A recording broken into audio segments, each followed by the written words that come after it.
इकडे महाविकास आघाडी सरकारचे मुख्यमंत्री झाल्यावरही उद्धव ठाकरेंना भाजप सोबत जायचं होतं असा धक्कादायक गौप्यस्फोट अजित पवारांच्या राष्ट्रवादी काँग्रेसचे प्रदेशाध्यक्ष सुनील तटकरे यांनी केला। एबीपी माझाच्या माझा महाराष्ट्र माझा विजन कार्यक्रमात तटकरे बोलत होते। 2021 मध्ये उद्धव ठाकरे, अजित पवार आणि अशोक चव्हाणांनी मोदींची विकास कामांसंदर्भात भेट घेतली होती। त्या भेटीनंतर उद्धव ठाकरे भाजप सोबत जाण्यासाठी इच्छुक होते असं तटकरेंनी सांगितलं। मात्र ही भेट केवळ गप्पांसाठी होती असा पलटवार ठाकरे गटाचे खासदार संजय राऊत यांनी केला।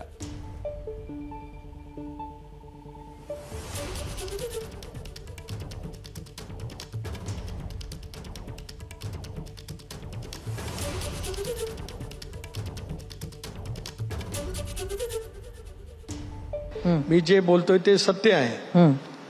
संजय राऊतांनी सांगितलं की दिल्लीवरून आल्यापासून उद्धवजींच्या मनामध्ये पुनर्विचार सुरू झालाय की हे सरकार मोडावं आणि आपण भाजपावरती जावं। हे त्यांनी सांगितल्यानंतर आम्ही एकमेकाकडे बघत बसलो। पुन्हा संजय राऊतांनी सांगितलं, एकनाथ शिंदे साहेबांनी विचारलं, मी सांगतोय ते खरं आहे का? शिंदे साहेबांनी पण दुजोरा दिला। मिलिंद नार्वेकरांना तोच प्रश्न त्याने विचारला, आम्ही नाही। पंतप्रधानांच्या भेटीच्या नंतर उद्धवजींना भाजप बरोबरती सरकार बनवायचं होतं असं संजय राऊत यांनी ठामपणाने मला आणि अजितदादांना सांगितलं। आणि त्याच्यासाठी मुख्यमंत्री, आजचे विद्यमान मुख्यमंत्री शिंदे साहेब आणि मिलिंदजी नार्वेकर त्या ठिकाणी होते। त्यानेही संजय राऊतांच्या बोलण्याला दुजोरा दिला। भारतीय जनता पक्षाबरोबर आपले संबंध का तुटले, कोणामुळे तुटले या संदर्भात नक्कीच चर्चा झाली दोन नेत्यांमध्ये।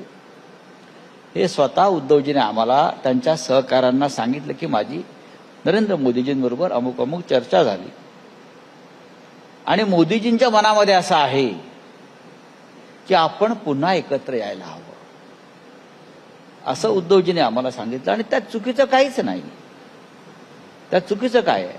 आणि हे असं अशी चर्चा झाली आतमध्ये, ह्याच्यावरती आम्ही चर्चा केली। एबीपी माझा, उघडा डोळे बघा नीट।